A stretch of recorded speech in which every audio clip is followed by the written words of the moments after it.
Welcome back to another episode about full width and full height container designs. Something that is not so common, but is important to know because sometimes you need to use it. We're first going to talk about full width because that's a little bit harder, and then we will end off with the easy part, which is full height. Okay, let me first show you what I mean, because what are we talking about? For example, in this website, you know that most of the content is within the boxed container. That's why it doesn't go to the sides of the screen. And this gives the design some structure, which is nice. But not all elements are. For example, take a look at the menu over here. This menu is a lot wider than the boxed container. As you can see, it scales down and it stays super wide. That is because this menu is on full width. If I go to this design, for example, a more creative design, we have some items on the right over here and some items on the left, like the logo also. When I scale it down, you will see that the items stick to the sides and the content in the middle scales. Or, for example, this design. Let's take a look. Social media icons and these text and the logo and the menu. You see? And this, of course, creates much more creative designs. So this technique is used in more creative designs, but a lot of times it can be useful also for your header for two reasons. One is that sometimes you have so much things in your menu going on, you have multiple pages, you have buttons, maybe social media icons, the logo is a little bigger, and then you just simply don't have enough space. So you need to put the menu on full width, otherwise you simply don't have enough space. And another reason is to break up the design a little bit, because if you put everything into the box container, then it can become a little bit boring and safe. So it's nice for the eye to not have everything in the box container. That's why sometimes I put items outside of the box container. You can see over here, if your eye goes like this, then this, then this, it just makes it more interesting to look at. So I would recommend for many websites to put the header on full width as well. And then sometimes when you have a really creative design, like these ones, then use the tricks that I show you in this video. So let's first go to the header template, because this one is pretty easy. We have a top black container and a bottom white container. And what I've simply done is just put the container on box and 90%. So that means that the background is gonna go to the full width and the content will be at 90%, as you can see. I would say go at a maximum of 95, but don't go over that because otherwise it's too close to the edges, especially on smaller screens. So that's why in this website I put it on 90. And as you can see, there's still plenty of space on a normal screen for all of the items. So that's actually all you need to do. Just put it on box and 90% for how many layers you have in your menu. And that's all you need to know for the header template. Now, for these more creative designs, let's see how that is built, because this is a little bit more hard. I have tested a lot of different options here, and I think I found a pretty cool option, because what I wanted is I wanted to have things on the side here because that just looks so cool, but I also wanted to keep my main box container. Let me open the navigator. This middle box, I still wanted to have that at 1140 or 1120, because down here, I probably continue with my box layout. So I want to have a creative design, but I also want to have my box container. So how you do that is by using the space between option. Let me show you what I mean. We're going to create the same kind of layout, but then just with containers. I'm going to create a horizontal layout just like that. And we will need 3 containers, a left one, a middle one, and a right one. So we're just going to drag a few containers in it. This is the first one, second one, and third one. Now you have to put this whole background container on full width, and then you simply make the middle one the box that you want. So not another box, because here we are not using the box feature because we're actually cheating with extra containers. So then here you put it on the width you want. But here you can see this box is not 1120. And why is that? Well, that is because these one will automatically grow, therefore not allowing this box to actually become 1120. But we do have a trick for this, and that is if you go to advanced, you can see this option over here. It's kind of weird, the name I have to say, because it doesn't really say what it does, but I found out that if you click on it, it will keep the width you set up and it doesn't care what the container settings are. Now, this box is exactly 1120, as you can see, and the other items need to adjust. If you have two of these boxes, then they will actually go outside of your screen. Here, look at this, because they will just say their width that you've set it up. But now this is pretty interesting because now we have a situation where we can put things in these boxes, and we also have our boxed, it's actually not a boxed, but a container with our boxed width. It's still not this because here you can see that these containers are pretty small. Why is that? Well, sometimes you have a situation like this, where you want to have a square, for example, as well. And that is not possible when these boxes scale. So even if you put this one, for example, at 100 pixels in width, you also copy that style to the other one, then you will see that they will still left align. So now you click on the background container and then you put it on space between. And then the box container will be in the middle. This container can be the width that you want, for example, 100 pixels or whatever your design requires. This is empty space that you cannot really use. Well, you can put a background on it, because you can still manipulate the background container if you want to by putting in a background. But you can only place widgets in these boxes and these boxes. Again, you don't have to set up this width, but I just wanted to show you that option because this is how you create these cool looking designs and still have the box container in the middle. So let me show you. In this container, if you don't set up this width, then it just becomes as wide as it wants to. And that's not what I want, so I'm gonna put it back at 80. Here I've chosen to use 80. And then you just have to use some custom positioning because as you can see right here, these icons by default have some space on the right. So sometimes you just need to delete that, for example, with a negative margin in order to actually align the things that you want in the middle. Pretty cool stuff, right? And what about these rotated texts? Well, what I've done is I have just used the transform and then the rotate feature. We have discussed the transform in the custom positioning episode, so you probably still remember. You can just rotate a text if you want to. Look at that. How cool is that? And then sometimes you need to play around with the position as well. So you can use offset in order to make sure it's actually aligned to your logo. Let's see if I've actually done my work right. No, you see, it's still not aligned to the logo. So then I need to push it a little bit to the left. Okay, I just needed 5 pixels. So a pretty cool hack to create pretty creative designs. Okay, let's go to another example where it's exactly the same. Here we can see a website from Volkswagen that I made just for fun. And here you can see the left and the right stays because it has the same kind of layout. If you open the navigator, you will see that I have a left bar, a middle bar, which is 1120, and then a right bar. And the main box is on space between. As you can see, then it pushes it to the sides.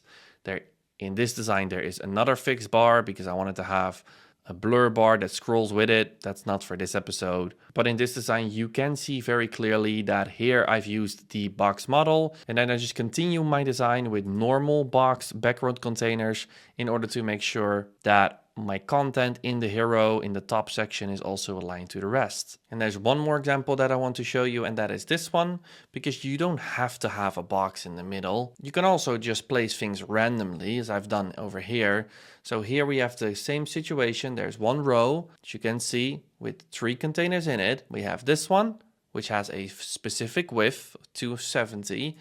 We have this one with also a specific width. And then we have one container which automatically scales because it's on 100%. Actually, don't need to put it here because it's by default, it's 100%. And then I've just added a little bit of left margin in order to squeeze it into the other one in order to create an even more cool looking design. Let me also say that this was not possible with sections and columns before, so I'm really happy with the container that we can now create these cool looking designs. But my recommendation is to not use it on the rest of your website, the top of your website. That's okay, unless you really know what you're doing in terms of design. Okay, let's now talk about full height, because what is that?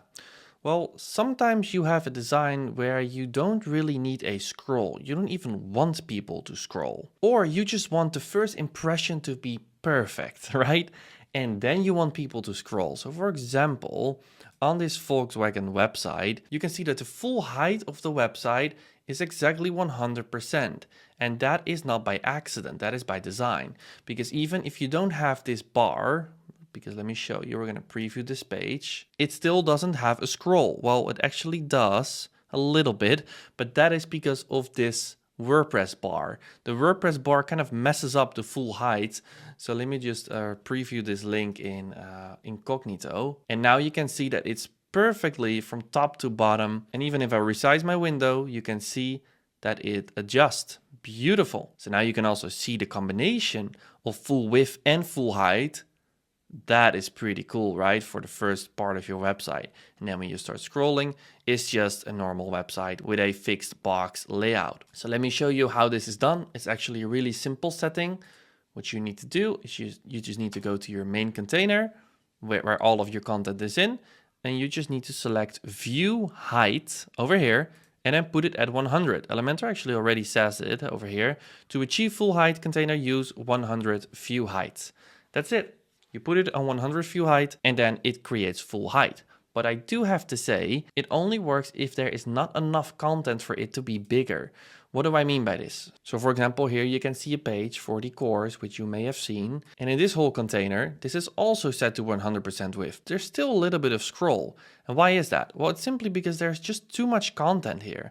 So let me just remove this video. Let me copy it before I do that. And let me just remove it. Now it touches the exact bottom of the page. So what I'm going to do is for now, I'm just going to delete, for example, the padding on the top, then click on update, then preview the page on incognito. And now you can see it's still too big. I still have a scroll. Okay, I need to delete a little bit more, guys. Let me just delete the video and then you will see what I mean. I'm going to delete it, update it, go back to my incognito window, paste the link. And now you can see that we cannot even scroll. I'm scrolling right now on my mouse.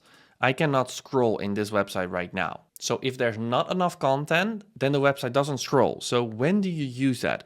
Well, sometimes you have a very simple page. You have a download page, for example, or a thank you page, or a email opt-in page for people to sign up for a newsletter on a specific page, or a landing page for a campaign, and you just want people to look at one thing. Well, that's where you use it. But just know that if you have too much content, so let's just duplicate the video for now. So we have 2 videos. It will still scroll. So I hope that that made sense.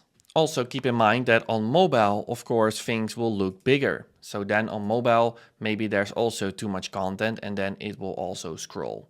So if you don't want people to scroll, then don't have a lot of content on your page.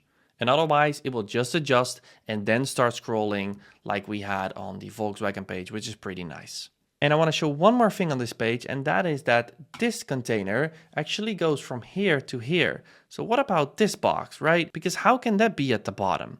Well, that is because this box actually has a minimum height of 200. Let me prove that. I'm now going to put it at 300. So how can the computer then know that this is the bottom, even though this is based on pixels?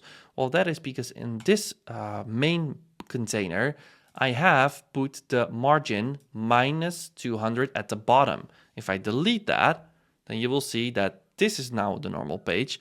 But because I dragged this first section up by using negative margin, now this part, even though it's based on pixels in height, is still part of that 100% view height. I hope that that made sense as well. Okay, I think this is all you need to know for full width and full height. So let's go to the next episode. Hey, and welcome back to another episode about alignment. And now we're going to talk about a feature called Grow. This is also a pretty new feature that we're going to use because it is a little bit more useful sometimes than using space between, which we have just discussed. So first, let's go to a simple example. You remember this menu where we use the space between in order to create space between the objects. But as you can see, when you have 3 objects, then it creates space between all of the objects, which is not always what you want. So how do you put these 2 items on the right so we can get to a situation like this? You could add another container, which is I think what most people will do if they don't know this trick. Add another container, just put the nav menu and the social media icons inside of that container, then put that container on horizontal mode, then align the items inside of that container on the right and in the middle, and then adjust the size of the logo to how big you want it. But now we have added an extra container, which is not something that I want. So I'm gonna go a few steps back because we don't need this container. All we have to do right now is click on this logo, then go to the Advanced tab and then press Grow. And then this logo will grow as much as it can within the box container that the background container is in. So the background container here is on box, so 1140.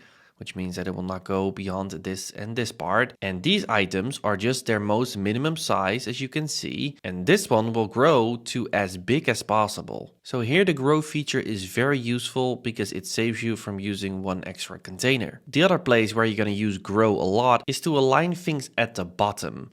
So it will happen a lot of times that you have a situation like this with a few blocks or containers next to each other, which are on horizontal and they're now left aligned. And I've also made sure that they are their maximum size so that all of the boxes are the actual same length. But now you can see that this item is not at the bottom. We want all of the buttons to be at the bottom.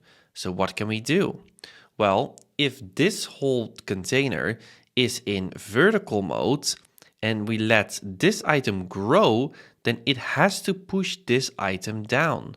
Let's see what happens. We're going to click on this text layer, go to Advanced, and then click on Grow. And now you can see that it pushes it down. So in the previous situation with that menu was in horizontal mode, therefore pushing it in a horizontal way. This container is in vertical mode and therefore growing this item in a vertical way, pushing this item to the bottom. So this is quite powerful because now we have used the power of align items to make them the same height because they will automatically adjust to the height from the item who has the most content. Let me show you by adding a little bit of text to this last one. There you can see, now they all grow. And now we're using grow in order to make sure that this one is pushed to the bottom. And this is the whole idea of the flexbox basically. You want to make sure that Elementor makes a lot of the calculations so that you don't have to set up a lot of things manually. You don't have to mess around with minimum height because you could also do that. But this is just an easy way to work. For now, let's move on because we're going to talk about the gap that you see in the middle here.